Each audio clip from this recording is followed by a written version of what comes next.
Hello, my friends. I am actually super excited about today's video lecture, whatever you want to call it, because I am a huge fan of James Joyce.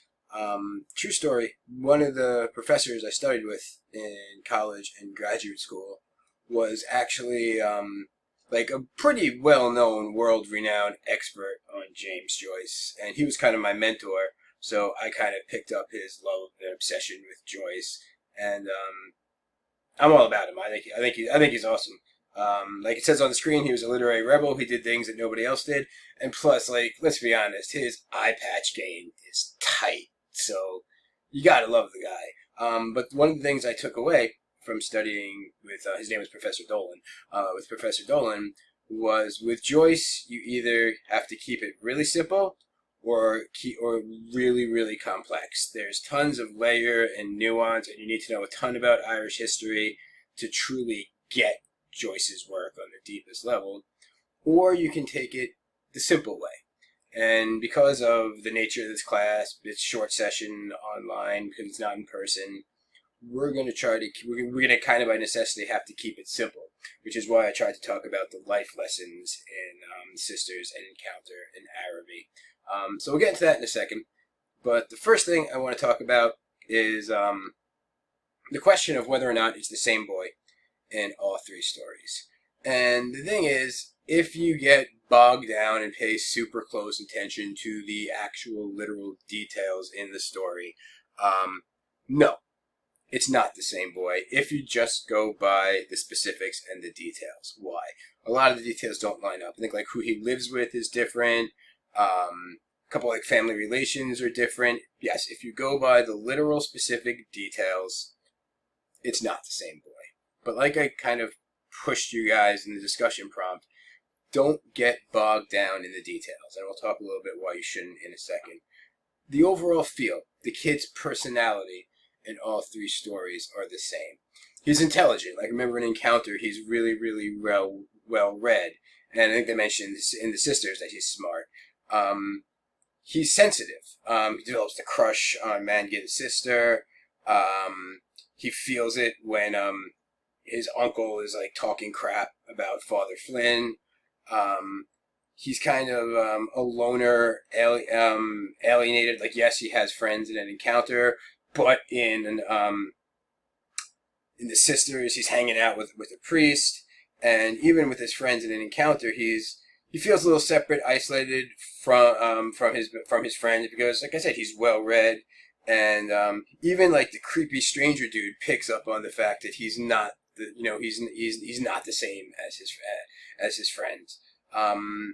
He goes on adventures in all three. He goes to places where you normally wouldn't go. Like he's a little kid going to see a dead priest in the first one. They literally go on an adventure and an Encounter. And third, he goes by himself to this bazaar in Araby. So if you go by the general feel, the general personality, the general overarching view of the kid, it's the same. Plus, every once in a while, there are these little details that give you the hint that it's the same kid. Like if you read in Araby, they mention that he walked past the house where the priest died. Now, on one hand, it's just the priest, not his friend the priest, not Father Flynn. But on the other, and you could also argue that, it's Ireland in the early 1900s. There were a lot of priests, and I'm sure, not just one priest died in early 1900s Ireland. But it's a weird detail to include unless Joyce included it for a reason. So, like I said, I personally think it's the same kid, but you could argue that it's not. And the reason I said don't get bogged down in the details is because, and this gets into a little literary theory here, but bear with me.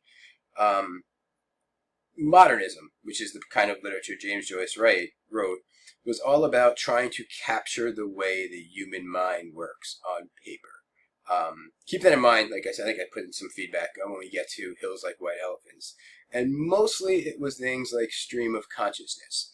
For example, you're walking down, your mind doesn't necessarily work in this ordered, flowing fashion. It's associative. It jumps from detail to detail, subject to subject. What I mean is, say you're walking down the street, you see someone wearing a blue sweater. The blue in that sweater reminds you of your ex-girlfriend's eyes. And thinking of her eyes reminds you of the time you went on vacation together to San Diego. San Diego reminds you the fact that you like pandas. Pandas reminds you of Kung Fu Panda, and all of a sudden you're thinking about Kung Fu Panda, and you're like, well, why the hell am I thinking about Kung Fu Panda? It's this jumping associative way the mind works. The other thing about the human mind is it's not perfect. The human mind is flawed. The human mind doesn't remember things. The human mind fills in details when there are blanks in a story. The human mind is flawed and imperfect. And I think I told you that Dubliners is, the book Dubliners that these three stories are from, the collection of short stories. In my mind, the greatest short story collection ever written. It's broken up into the childhood section, adolescent section, adult section, public life section. These three are the childhood section, and these are the only three that are written from the I, first-person narrator point of view, which very strongly implies that it's this kid looking back after an indeterminate amount of time, telling these stories from his childhood. And, of course, if you're telling stories that happened 20, 30, however long years in the past, you're going to get some details wrong. Events blur together, days blur together, experiences blur together, and they're not consistent. You fill in the gaps. So if some of the details don't line up, there's a reason for that. There's an explanation for that. So long story short, like I said, I think it is the same kid. Alright, now for the big life lessons from each of the three stories. The vast majority of you guys wrote on Araby, so I'm going to save Araby for last. And I think 2 of you wrote on an encounter, and 2 of you wrote on the sisters, and respect for that. Respect for, going with the, not the obvious choice. So, we'll start with the sisters. And I think there are 2 life lessons to take away from the sisters. The first is the most simple and most brutal truth that every kid has to realize. People die. Death is a thing. People die. Simple lesson, harsh lesson, brutal lesson. Every kid has to learn it. To be honest, the way most kids learn that there's death in the world is sadly when a pet dies. I'm not saying parents get kids pets to teach them about death, because that would be sick. That's screwed up. But to be honest, when, Gil the goldfish has his 21 flush burial at sea, that's most kids' first encounter with death. Granted, occasionally, sometimes it's with a grandparent, but most often it's when a pet dies. So that's the first big truth. People die. Death is a thing. The second truth is the less obvious one, and it's your parents aren't perfect. Your parents are flawed. When you're a kid, your parents are your entire world. You look up for them for shelter, food, clothing, everything. And in the eyes of a lot of kids, growing up, your parents are perfect. They're everything. They're your superheroes. But eventually, as you get older, you realize they're flawed. They don't do the right thing. They make mistakes. They're not above lying to you. Most kids first encounter with their parents lying to them is through Santa Claus. I mean, eventually you find out that Santa isn't real. And to some kids that's jarring, because you're like, well, why did my parents tell me this? And they say it's to keep the magic of Christmas, blah, blah, blah. But fundamentally, your parents are lying to you. It might have sweet, good intentions or motives, but they are lying to you. Granted, occasionally you have some smart kid who figures out, how's this fat dude going to fit down my chimney? Or why didn't he trip my alarm? You can see holes in the story, but a lot of kids just believe it out of hand because the parents tell them. Personal story time. I asked my dad when I was 5, is Santa real? And he's like, no. So, okay, he was being honest with me. Cool, I get that. The way I figured out my parents weren't perfect and were lying and were not above lying to me actually came. It started when I was 8, but I didn't realize it till much later. True story. I don't know if you've ever been to Disney, but if you ever go to Disney, you get this little autograph book.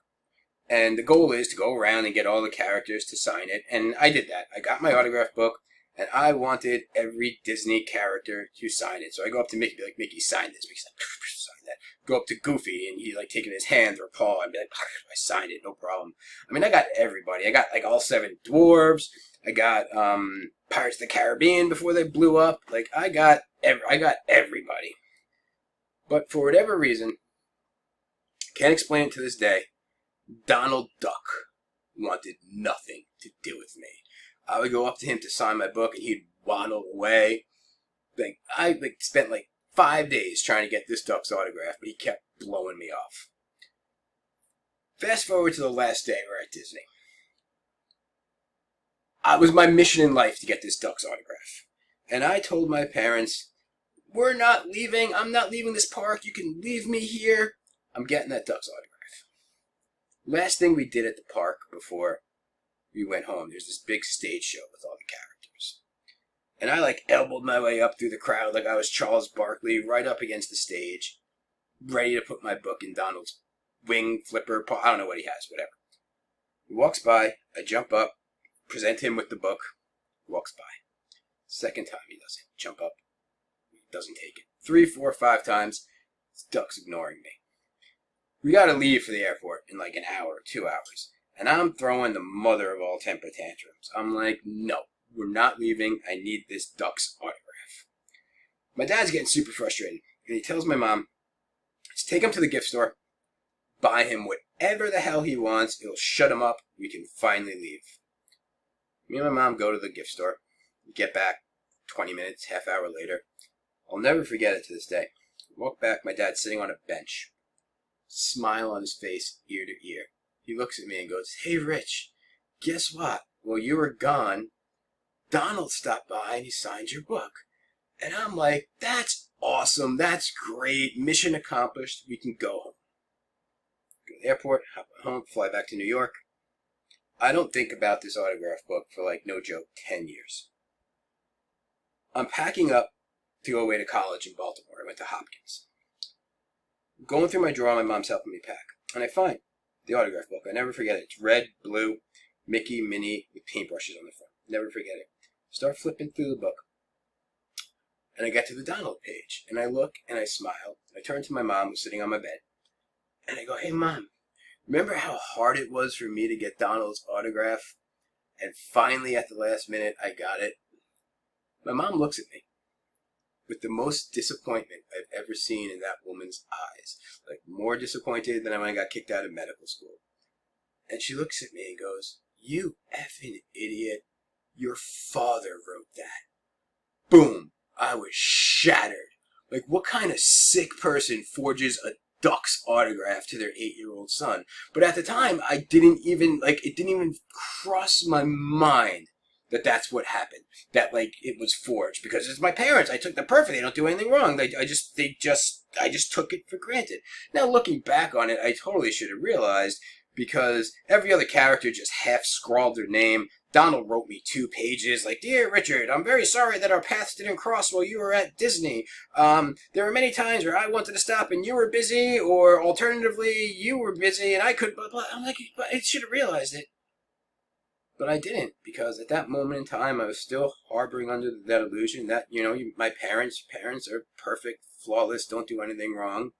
I think what the kid learns in Sisters is your parents, and granted, it's not his actual parent, it's Father Flynn, but he was essentially a father figure, is flawed, is imperfect. What Father Flynn did doesn't seem like a big deal to us. He dropped a chalice. I mean, I do that every day. Not a chalice, but a glass or a cup. But in the context of Catholic Ireland and the Roman Catholic Church, that was a big deal. So, Sisters' big takeaway is 1, people die. 2, your parents aren't perfect, they're flawed. Second story, an encounter, which, first, let's get this out of the way. What you think happened at the end of the story with the sketchy perv dude, yeah, that's exactly what he was doing. I'm not going to say anything more than that. Here's the takeaway from encounter, and it's only one, but it's an important one. I think the takeaway or the life lesson is, life isn't like it is on television. Now, granted, they didn't have television back when Dubliners was written. They sort of had movies. They weren't really popular. Joyce actually invested in a bunch of Dublin theaters and lost a ton of money. So, for our purposes, we're going to say life isn't like comic book or adventure stories. And if you read the first part, the first couple pages of An Encounter, they make it pretty clear that this kid reads comic books, cowboys and Indians, adventure stories. And him and his buddy are going to go out on an adventure, and they think it's going to be an adventure like they read in their comics or their adventure stories. In fact, they even use the same language. They're going on a plot or a caper, and they have a slingshot, but they call it a catapult, and they think it's going to be an adventure like it is in the story. It is not like an adventure like it is in their comic books. And here's what I mean. In things like comic books, adventure stories, but to use our terms, televisions and movies, things usually work out. For example, like how long is an average TV show? Comedy is like a half hour, drama is like an hour-ish. Can life's problems, life's real difficulties be squared away in a half hour or an hour? No. Like I said, things tend to work out. I'll give you an example of every teen romantic comedy you've ever seen. You got the nerdy kid in high school, and all 4 years of high school, he's had a crush on the head cheerleader. And finally, it's senior year, and the kid's like, screw it, I'm going to go for it. He shows up at the head cheerleader's house with like a bouquet of roses or a diamond necklace. On TV, how does that work out? Well, the head cheerleader realized that love was before her all the time. She's really been in love with this kid, and she just didn't realize it. In real life, how does that story end? With 2 words: restraining order. Life is not like it is in television, the movies, comic books, whatever. And that's what the kid learns in An Encounter. Real life adventures are dangerous. They are scary. They have very, very real consequences. Was this kid's life in danger at the end of An Encounter? Maybe, but like, things were not okay. Like, if you picked up on what was happening, like, things were not okay. That was a real scary, real dangerous situation they were in. But that's not what happens in comic books and TV shows and movies. Things tend to work out with no real consequences. Real life adventures, if you can even call them that, real life experiences, they're scary. Not like they are in TV and the movies. That's An Encounter. Araby, the one most of you guys wrote about. This is another one with 2 different lessons to it. First lesson, you can put it 2 ways. To quote the philosopher Mick Jagger, hang on guys, my cat wants to say hi to you guys. That's my kitty, her name is Lana. She wants to say hi.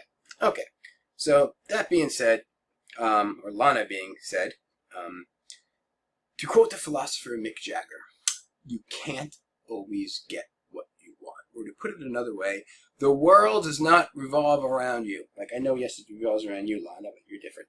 Yeah, you can't always get what you want. The world doesn't always revolve around you. And think about it, when you're growing up, you're the center of your parents' world. Everything you do you're everything to them. So you have unconditional love. They care about everything about what you're doing. You're the center of their world. Most of the time, everything you do is great, wonderful kittens and rainbows. At some point, a kid has to realize you are not the center of everybody else's world. Not everybody thinks you're wonderful, cute, the most adorable thing. And not everyone gives a crap about what you are doing. And that's what the kid realizes at Araby. For whatever reason, and we'll talk about this a little bit, the whole love thing. To the kid, getting that gift for Mangan's sister becomes the center of his entire world. It becomes everything to him. It is his sole mission in life. Like, he couldn't be bothered with school anymore. He's kind of an a-hole to his parents because everything revolves around getting this girl that gift. It is everything to him. If we're being honest, she probably doesn't even expect a gift from him. He was talking to her. He mentions he's going to Araby. She says she can't. She's like, oh, bring me something back. Did she really mean it? Probably not, because that's what you say to somebody in polite, casual conversation when they say, I'm going someplace. Like, oh, bring me back a gift. Do you mean it? No, probably not. But to him, she meant it. And every aspect of his life became centered and focused on getting her that gift. He gets to Araby. He can barely get in because it's closing. guy at the door doesn't really care. He gets in eventually. And then he goes up to the booth or the vendor, and he's talking to the shop girl who's in charge of the booth. She's barely paying attention to him. He's kind of a nuisance to her, and she's way more interested in flirting with the two English guys. What he cares so much about doesn't mean anything to her. And that's the realization he has at the end. Not everyone cares about what you care about. You are not the most important thing in the world, and you don't always get what you want. The second thing he realizes is kind of about love, relationships. He puts Madigan's sister on this pedestal. Adores her. Like, there's this passage where he talks about carrying his love for her like a chalice through the crowds and the throngs. This really exalted language, this love, lovey-dovey language. And then he gets to Araby. Like I said, the shop girl is way more interested in flirting with these two English guys. And there's two guys and one girl, and they're like, oh no you didn't, yes you did, oh no you didn't, yes you did. This flirty, casual, idle conversation. She accuses one of them of lying or something like that, half seriously. And I don't know if the kid fully realizes this. I think the bigger life lesson is you don't always get what you want. But if we're honest, most interpersonal relationships, guy-girl relationships, love, or what passes as love, is not this holding you up on a pedestal, carrying your chalice of love. Sometimes it is, maybe it is, I wouldn't know, but I think most love relationships, or guy-girl interpersonal relationships like that, are more like what you see at the end. These casual, idle chit-chat, saying things you don't totally really mean. If you don't believe me, go to any bar on a Saturday night or a Friday night and tell me what you see more of. People carrying their love like chalices through a crowd. No, you're carrying your beer like a chalice through the crowd. More of what you're going to see is that idle, flippant, sort of casual flirtiness. And like I said, I don't know if the kid fully realizes that, but I think on some level he does. So those are the 3 James Joyce stories for you. Like I said, you kind of have to keep it simple with Joyce, or else you get super, super complicated, which would involve me going on an hour rant on Irish history, which, trust me, you guys don't want to hear. So with that, we'll call it a video session, and you guys have a good day. Lana says goodbye. Bye, Lana. And see you guys next session.